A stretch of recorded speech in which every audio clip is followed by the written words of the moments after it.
His Holiness Pope Benedict XVI announced it through the Vatican, to shock and surprise. A poised Queen Beatrix of the Netherlands revealed it in a video uploaded to YouTube, and King Juan Carlos of Spain confirmed it by signing a parliamentary bill. Queen Elizabeth, however, has vowed that abdicate is something she will never do.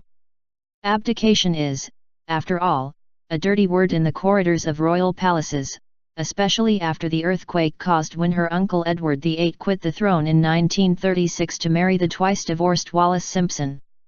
And there is no indication that that will ever change.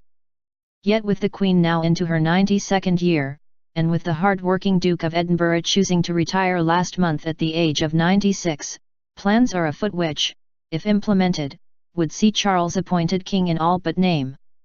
Palace sources have indicated that the Queen has told her inner circle that, if she is still on the throne at the age of 95, she will ask for a piece of legislation called the Regency Act to come into force, granting her eldest son full power to reign even while she is still alive. I have spoken to a number of high-ranking courtiers who made it clear that preparations for a transition are moving ahead at pace. They have all confirmed that a regency with Charles taking the lead is now, at the very least, a real possibility. One senior former member of the royal household said, out of the profound respect the Queen holds for the institution of monarchy and its stewardship, Her Majesty would want to make sure that she has done everything she can for her country and her people before she hands over. She is dutiful to her core.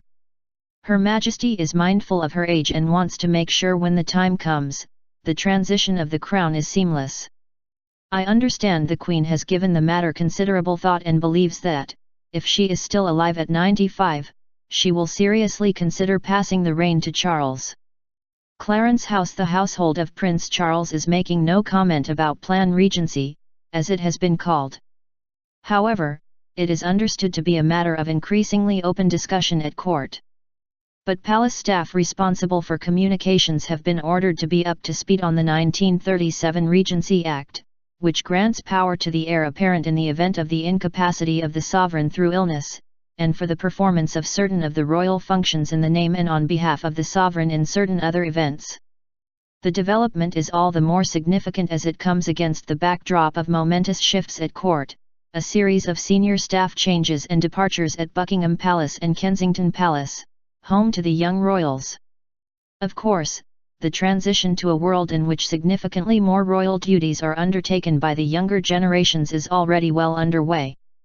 Next month, the Duke and Duchess of Cambridge will step into their new roles as full-time working royals, and Prince Harry will be expected to carry out more engagements at his grandmother's side. As ever, the Queen wants there to be the minimum of fuss, said the former member of the royal household. Of course, for obvious reasons, abdication is not even a consideration. That is not in doubt. On her 21st birthday in 1947, the then Princess Elizabeth took to the airwaves to make one of her earliest radio broadcasts. Speaking from Cape Town, where she was on tour with her parents and younger sister, it was as unequivocal as it was momentous. "I can make my solemn act of dedication with a whole empire listening," she said. "I should like to make that dedication now. I declare before you all that my whole life, whether it be long or short, shall be devoted to your service and the service of our great imperial family to which we all belong." It was a conviction that she confirmed in her coronation oath on June 2, 1953. While it may be acceptable for Queen Beatrix and King Juan Carlos to pass the baton to the next generation, palace aides still believe the A word is not part of Her Majesty's vocabulary.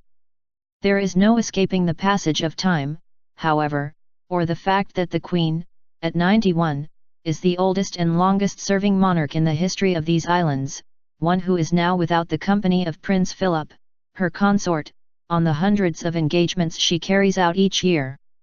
The monarch is in remarkable health, yet courtiers are increasingly aware that there is only so much a nonagenarian, albeit one with incredible stamina, can realistically be expected to achieve. Charles has already been filling in for his mother, representing the head of state on foreign trips during her Diamond Jubilee year to Australia and New Zealand. Earlier this year he went in her place to Canada to mark the nation's 150th anniversary.